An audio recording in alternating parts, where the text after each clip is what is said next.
Hi everyone. I have a wonderful backdrop today. It's called My Blinds. My vlog today is going to be kind of short and impromptu.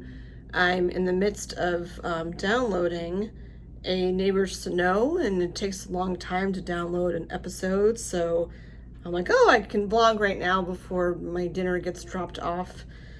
And share with you this wonderful sheet of numbers that I have. So two things I'll talk about today. One is Neighbors to Know. I'd be remiss if I didn't talk about it since it's my show. And two is how much it costs to have a double mastectomy. Holy cannoli. I wrote TGFI. Thank God for insurance. Oh man. So I'll start with Neighbors to Know since that's what's in front of me right now downloading. So I have my phone just like leaning against my laptop right now while I just sit here waiting and waiting. Oh, it just finished. Awesome. But we'll still talk anyway. So Neighbors to Know, I started, it's not like an ad thing. I don't get paid for Neighbors to Know. It was like this idea I had in my head that just came to fruition. Like, if you could have anything or be anything when you grow up, what would you want to do? And fortunately, I work for a TV station, and I have the resources to learn how to film and how to edit. And I've never learned how to get rid of my fillers. That was on my to-do list. So yeah, it was back in 2018 when the show started. And it was just an idea that came into my head that, you know, like if you could do anything that you wanted to do in this world, like what would you do? And I made it happen. And I don't get paid for it. I'd love to get paid for it and have that be my job someday in whatever aspect of it I can. But the idea of Neighbors to Know is, you know, there's people that are, you know, on talk shows, and there's a billion different shows out there with people interviewing people, like daytime and primetime and, you know, podcasts and whatever. And a lot of times they're famous people, which is great and entertaining and whatever. But there's plenty of people out there that aren't famous that have gone through like extraordinary things, or extraordinary people that are philanthropic, that don't even mean to be philanthropic, but yet they are, and who they are as a human being. And in my happy little Gen land, I'd like to have the world more full of people that are like that, you know, give to their communities in so many different ways just by who they are in the world. So that's why I started Neighbors to Know. They're neighbors in town. They started off as neighbors in town that I thought that they should be people that people know about. You know, with famous people, you have their agents or whatever to do that. I didn't want that to be someone's job, but I feel like some people should be highlighted for the good they bring to this world, and that's what the show is all about. So it was convenient that I worked for a TV station, so that was my outlet in order to have that mission, you know, happen. So yeah, I would just like think of people off the top of my head that I know have done like really great things. And it was interesting is as I, you know, I might think, okay, they've done whatever, and I interview them and we talk about that, but then during the interview something else pops up and it turns into this amazing story of their life. And I don't edit for content. I only ever edited my very first show. I edited for content because when I played it back, there was a factual thing that my guest had said, and she got a year wrong or something on what she said, which normally I just put like a little note at the end or something, like on YouTube. And she wanted to have that changed. So I just like cut it out, you know, snipped it out of the video. So, but yeah, everything else has not been edited. I mean, it's edited, like it's put together pretty. It takes me a long time to edit it. I learned how to use Final Cut, and I'm grateful that Bedford TV has had people teaching me, because that's not my job. My job is finances and, you know, QuickBooks and payroll and HR and all that fun stuff. But I do things on air also. And this just seemed like a natural thing for me to do. So it just like, it warms my heart to share these people with you. And if you haven't had a chance to pop over there yet, it's Neighbors to Know on, it's on YouTube. If you're local, I should say, I believe it airs at either, I don't think it's 6. It's either 6 or 8 p.m. on Verizon channel 38 and Comcast channel 8. I'm not even sure what days. The schedule is on their website, bedford.tv. But most people watch it through YouTube. So if you go onto YouTube and just search for Neighbors to Know, you'll find it. So please subscribe. That's my little plug. But again, I don't do that for money. I don't get paid for that. I mean, in like I said, in Happy Little Gen Land, I'd love to be part of something bigger like that, which changes just the world. And what was so cool, actually this is weird, my last episode that I filmed, I did it through Zoom because the show had won, there was an episode I did with David Scott, who is a musician. He also has a cleft lip and palate. And that show was nominated for the Alliance for Community Media Awards in the Northeast section, so from New York up to Maine. And that show won first place in Best Profile Talk Show in our budget category. I think there was like 3 budget categories, and we have a pretty small budget. But it's not about money. It's like, it's his story. I mean, oh shoot, la la la la la la la la. What's my reminder? Here's your reminder. La la la la la la la la. I don't even know what that means. I love when I say something to Alexa and then like I don't even know what she's saying back to me. Anyway, my connection is expired. So, yeah, the show won Best Profile Talk Show, which was so super exciting. And the last episode that I did was Zoom with David, where I had sent him the plaque of the award. And it was just so cool to see that and to see how far he's come with the things that he's done with his music. I mean, you have somebody with a cleft lip and palate, and he's been through so many surgeries. Well, I mean, you can watch the episode yourself. It's very, very powerful. And here he is like singing, and it's just such a sweet, sweet story and such a powerful story. Well, it's not a story, it's his life. But yeah, people that like I've just come across, in my travels and my experiences, and I want to highlight them and give them their, whatever, 30 minutes of fame, and not for the point of fame, for the point of like helping other people. Like he put together this event where he brought together all these people that, different ages and families that had cleft lips and palates. And it was just amazing to have a room full of people that were like each other. I mean, I've interviewed some amazing, amazing people. My first guest on the show was actually my co-anchor on the news for many, many, many years. And she sadly passed away from pancreatic cancer in, was it January?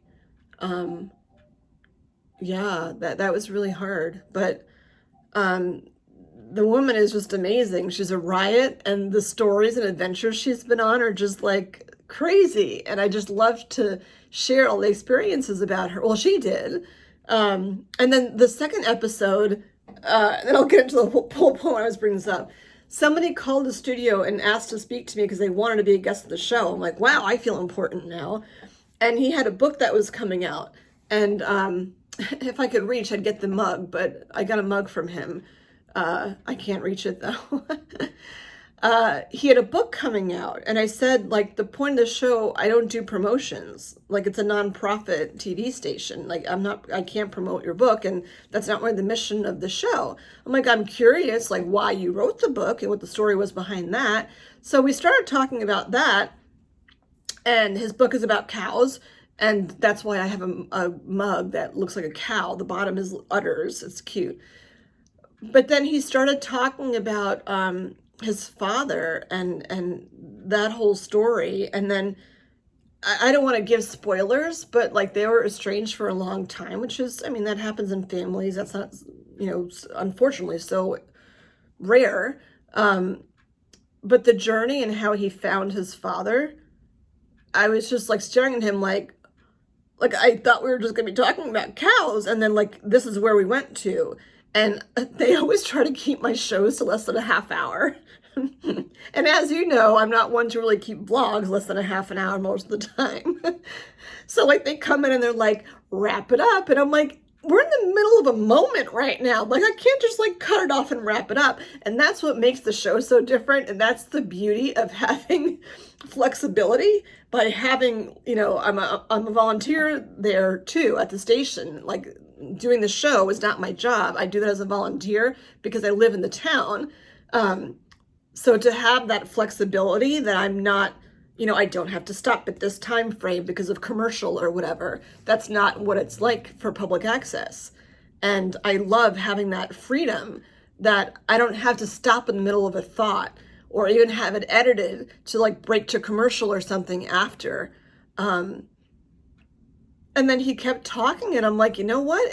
If it goes up to an hour, which my show has never gone up to an hour, like that's what it goes to. It's long enough for the person to share their story. It's their time.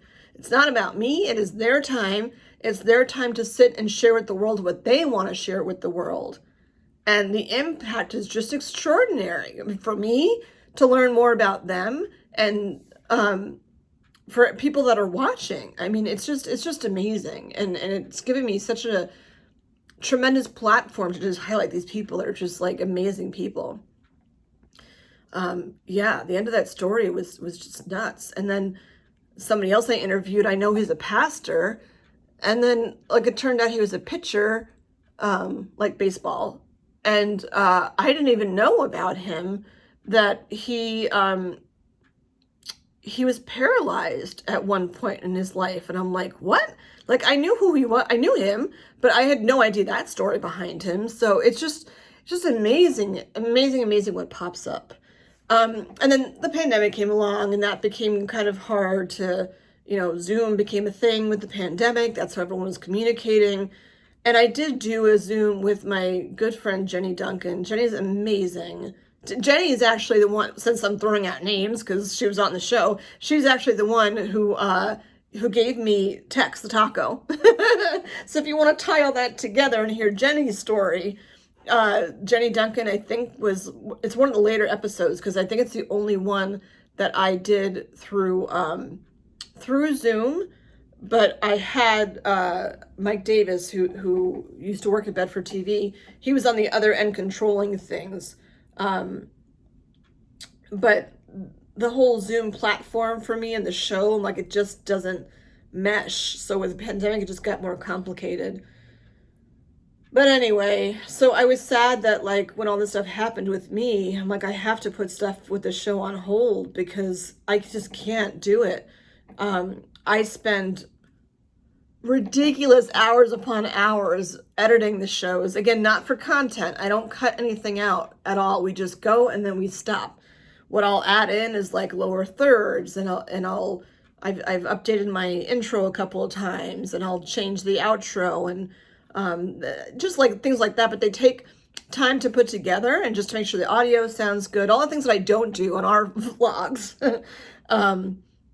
But yeah, I learned to use Final Cut, I think pretty well to put all of it together. So the point is, I'm on this website right now because I wanted to just not go missing from Neighbors to Know and have people wonder like what happened or have me look unprofessional or anything. So the last Neighbors to Know was pulled together by Paul Whitman, who's a volunteer and also on the board of directors at Bedford TV, and Katie Duvall, who's the executive director at Bedford TV. Paul has worked on my show before, so he knows like, the idea of what's behind it and how things usually flow. So the vlog where I was changing out the drains, I'm like, as vulnerable as that is, I want other people to know about it. And I mean, Bedford TV has a lot of YouTube subscribers, and I just don't want people to be scared about breast cancer, which is why I'm doing this whole thing. So I asked them if they could put it up on Bedford TV somehow, just so that other people, I mean, right now there are 3 people in town besides me that are facing breast cancer, which is crazy. Our town is not that big. And everyone has their own story, but I wanted to, use the town station as kind of a platform. And then the ideas came together to make that into a Neighbors to Know and have me be the neighbor to know. And I'm like, okay, interesting. And it's just weird. Like, as I'm looking at the name, it's Neighbors to Know dash Jen Bula. That's me. And then it's the drain vlog. And then, they work together to get the intro ready and change the outro. And I'm in the process of, well, I just downloaded it, so I have it on my laptop, but I'll get it up on YouTube later on today. But it's weird for me that, I stepped away from it. And the last episode I had on there was like me all happy, cheery with David Scott on the other side. And I think I just recorded it straight from YouTube for the 2 of us with no editing whatsoever. And now I'm putting it up I haven't uploaded a Neighbors to Know in 9 months. Like, who knew when I shot that one with David that the next one I'd be doing would be myself, and that I would have had breast cancer. So bizarre. Because when we filmed, it was shortly after the holidays, after Christmas time, because he still had his Christmas tree up. And it was Valentine's Day because I was wearing a red shirt. I remember that now. It was Valentine's Day because he was talking about love too, and a lot of his songs are about love things. Wow. But I remember that I had to take a break from filming because of the kidney stone that I had, because I was dealing with where that come from, and it was before I got COVID. It was shortly before I got COVID. That happened Valentine's Day. I got COVID the end of March. It's like, wow, all the stuff that has happened.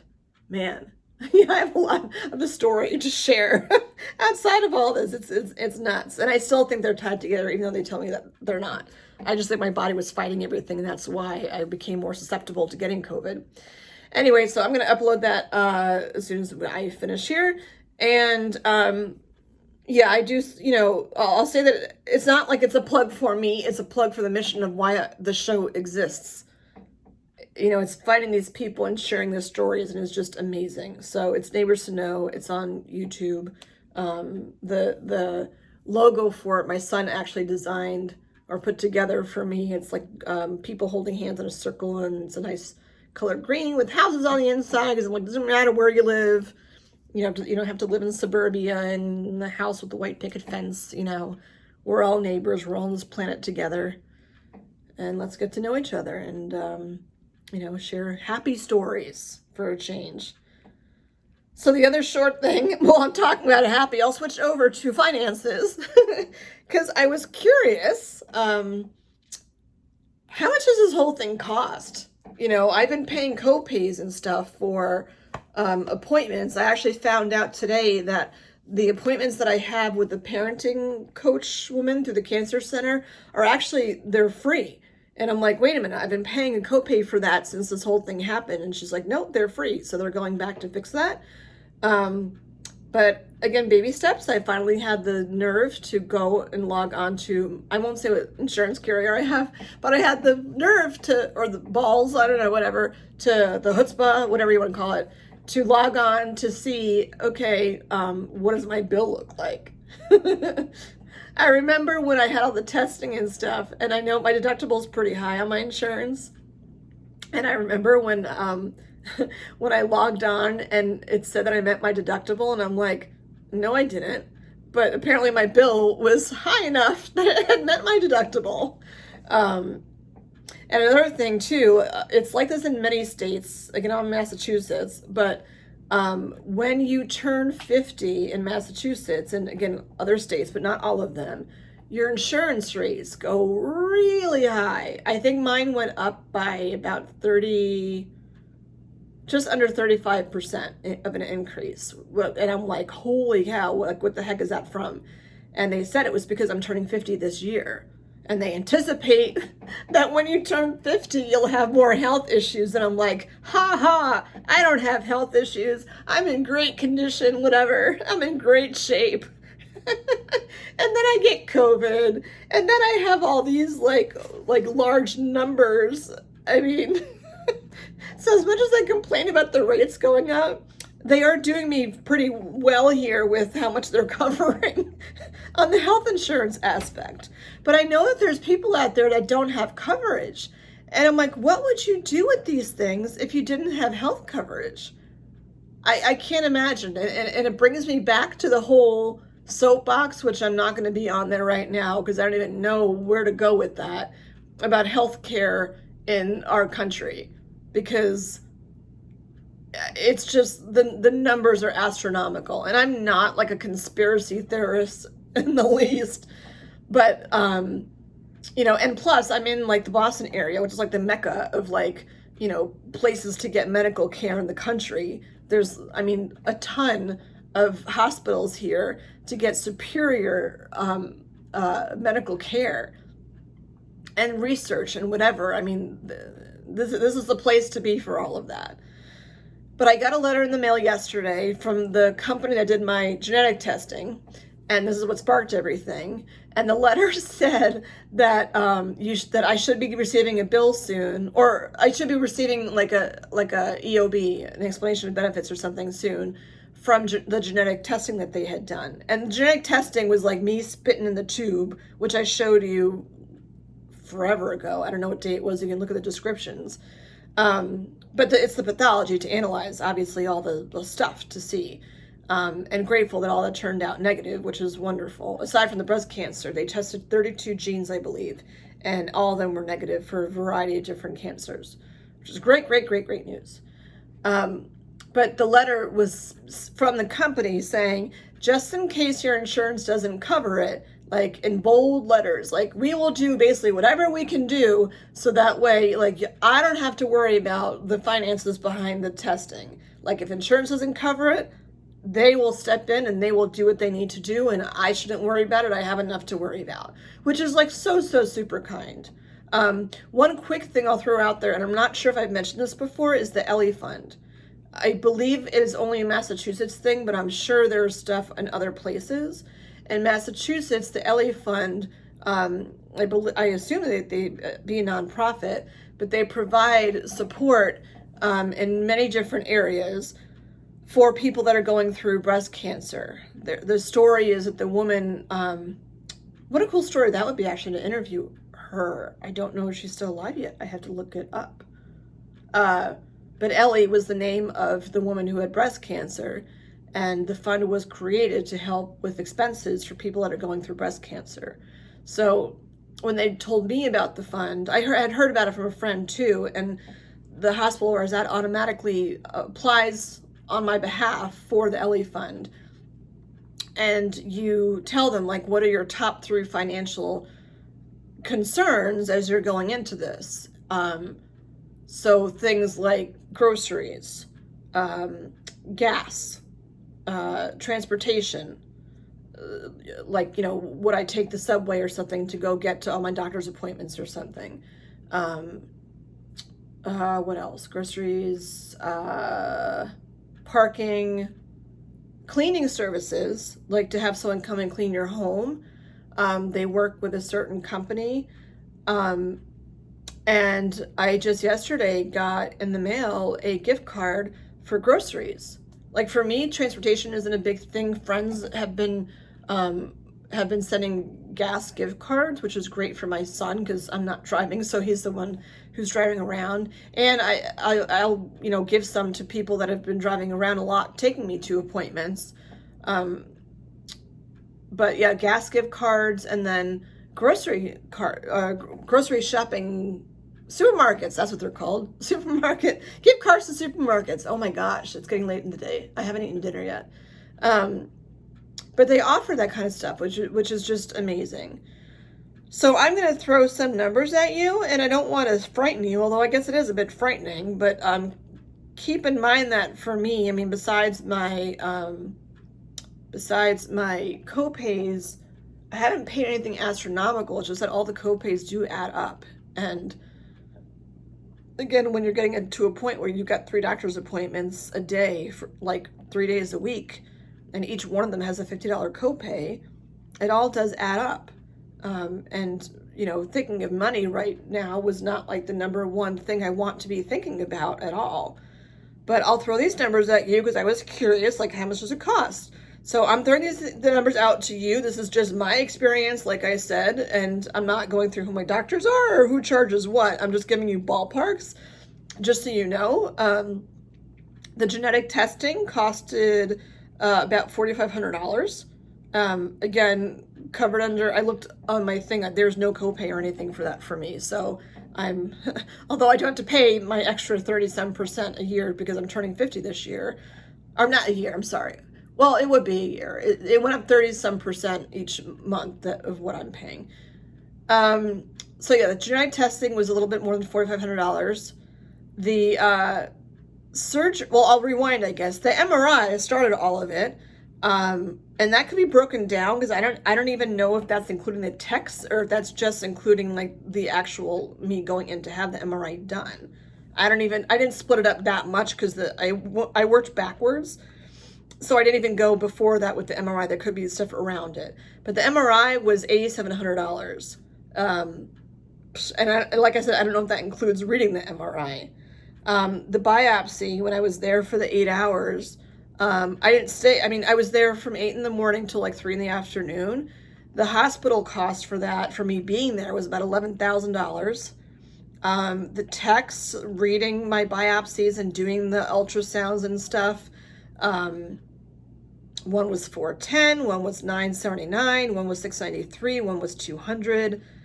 And then there's the person who reads to see the pathology of what's inside of the biopsy, inside of the tissue samples.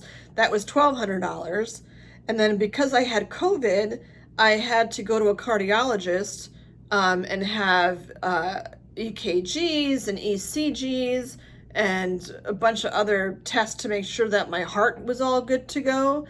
That was about, there were 2 separate costs. So altogether, about $4,000 to have that done just because I had COVID. The surgery itself, anesthesia was about $6,000. Plastics was about $10,000. The breast surgeon removing all the cancer was about $12,000.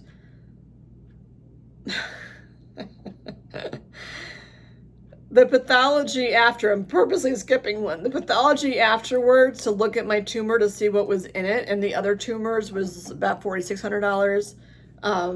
And granted, for me, these had no copays.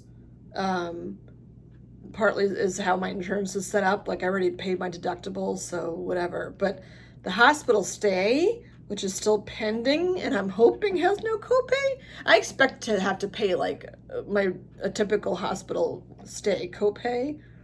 But I thought that they had a typo because it was $107,000. 106,680 decimal point. 6 digits. Oh my, holy crap. 6 digits to stay in the hospital. I mean, obviously to be there for the surgery, whatever, and granted, it was a 6.5-hour surgery, and then stay over there and have crappy food, which I like ate like 5 bites of, and like to not even get like great room service because they're so overwhelmed there. Oh my God. I'm like, if this were a hotel, I'd be like, listen, sister, I didn't get that much out of it, which that's not true. So I got my life out of it. My life is worth more than, you know, that amount of money. But $106,000, that's crazy. And what's crazy, and like, so I got in there at what, like 6 in the morning one day, and I left around 6 p.m. the next day. And I haven't had a hospital stay since I think I had my kids. And I mean, granted, that was almost 20 years ago at this point, but it wasn't triple digits back then to stay in a hospital. Granted, I was in upstate New York, so maybe things are just cheaper there, but like, holy cow. And oh my God. And then I saw a friend of mine earlier And she mentioned like her son being in a hospital for some surgery or something, and he stayed for a couple of days. And she thought that was actually like not as much money as she thought it was going to be because his was like 400 grand, I think. And I'm like, what the hell do people do that don't have health insurance? I mean, that's crazy. Like, so like you pay, or here's my soapbox moment for a bit. You know, obviously I'm not paying these amounts of money. And that like the insurance companies have deals with the hospital, so it's not like my insurance company is writing like a check to my hospital for $106,000. Like they have deals with them that they do like reduced rates, whatever, which you know is significantly less than what these are. Um, you know, there's all that behind the scenes, but like the way they intertwine like that they have like deals with each other of how that all works. Um, like, I don't know what actually goes to the doctors. Like, yeah, the doctors saved my hide. I mean, they deserve every damn penny of all of that. And the hospital, because, you know, without that space and all the tools they used, whatever, they wouldn't be able to do this, you know? But I can't get over how much, like, in a short period of time, like, how much of an expense is put together with all of that. Like, oh my God. I don't know if I said this. And then the last part was the pathology. I already told you that about the pathology. Um, yeah, but like if you didn't have health insurance, like what the hell would you do? That's crazy. And yeah, like the universal healthcare thing, there's probably cons to that somehow.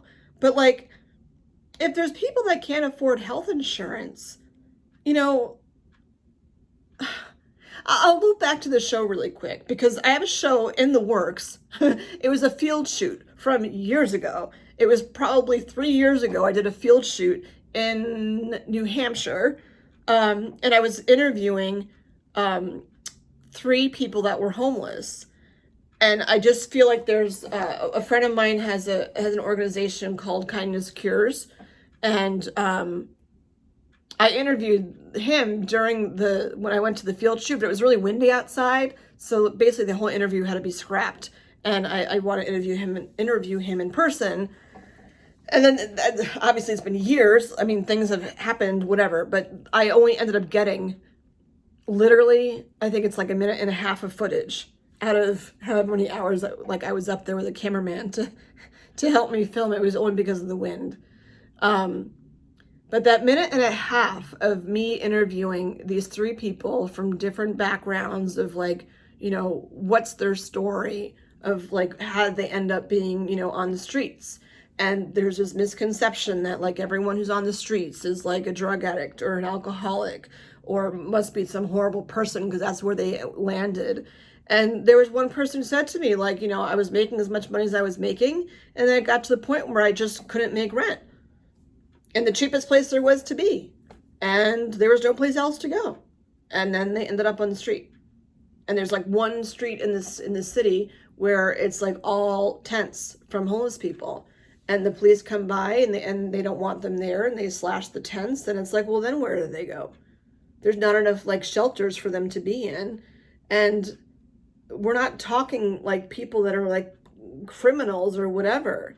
I mean, this one guy, so people like donate items like sleeping bags or tents or clothes or whatever. And one of the things that was donated were earbuds.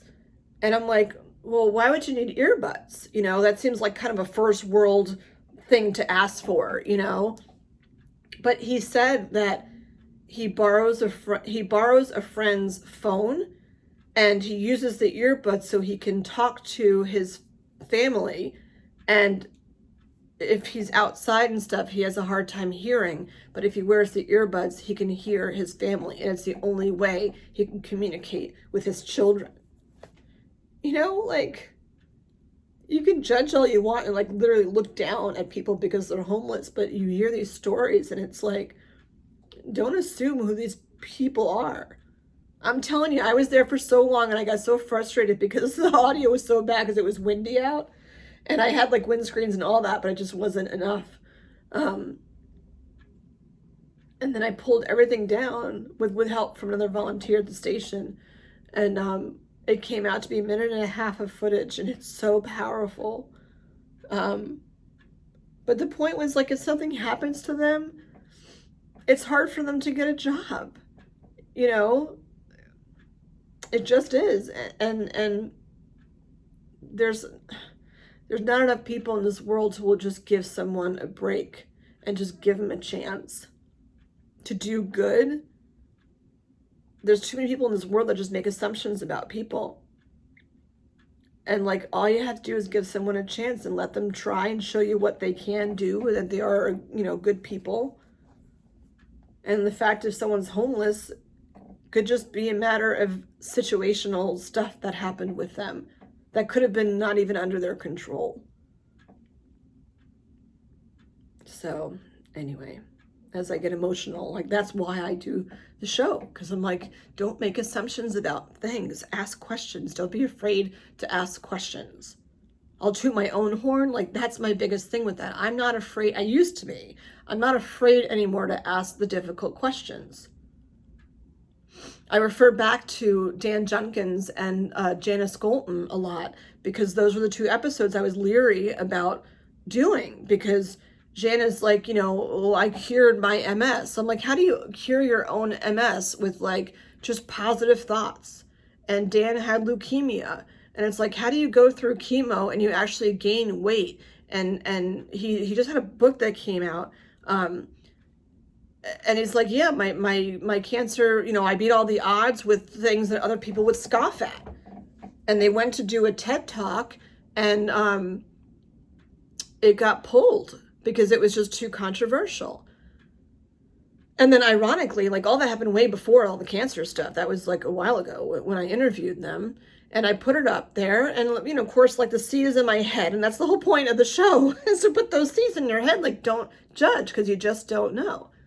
And then all this happened with me, and I'm like, I'm not a bad person. Why did I get breast cancer? I didn't deserve it, you know? And I get, like, shit happens. But what can I do? Like, what is under my control? And I do believe, you know, I made kindness rocks. Oh, it's perfect, because I have one right here that I can actually reach. I make kindness rocks for my guests, because one of my episodes is about the Kindness Rocks Project. So there's the Kindness Rocks Project. You can take a look and hear the whole story. And if you've seen these rocks laying around your town or whatever, this is the whole story. It started in Cape Cod. This rock says, may every sunrise bring you hope. May every sunset bring you peace. And I keep this on my kitchen table. And then I have little hearts that someone else gave me that I keep around it. And they're kind of matchy-matchy. But I made a rock for, I think it was for Jana, that said something along the lines of, like, thoughts become things. Like, things that you think in your head, you can actually manifest them to be actual things. And that might sound a little like hoo-ha-ish, but if you're always a glass half empty kind of person and think that everything is doom and gloom, I truly believe that there's a very large connection between having that kind of thinking and your health. Because if you always think something is going to be bad, and you always think something's going to go negatively, or you're scared all the time or whatever, it does affect things. It affects blood pressure. It affects, you know, the hormones. It affects how you think. It affects how you sleep. You know, the stress could affect your GI system. It is all related. Those thoughts in your head do have physical ramifications in your body. And I'm not saying, like, whatever thoughts that I had gave me breast cancer. There's some bizarro lesson in this somehow. Maybe it's these vlogs. I have no idea. But I truly think everything happens for a reason to people. And there's something, like, I'm not grateful for having breast cancer. That's for frickin' sure. But I feel like there's something in this of why this happened to me. And it's just my nature to want to give back. And I'm hoping that that's what these vlogs do for people. But I come back as skeptical as I was about Dan and Jana's episodes. I come back to that all the time. And I followed Dan and Jana on social media more than I had before when I interviewed them. Dan has a book that's coming. I think Jen already has a book that's out, but Dan has a book that's either coming out next month or just about to come out, about peacocks. And he talked about peacocks during the show. And he said that peacocks eat, I can't remember, but whatever it is that they eat, that's their primary diet, is actually toxic to peacocks. And when you think about chemotherapy, like, it's toxins, it's things to kill off stuff in your body, but yet it also saves your life at the same time.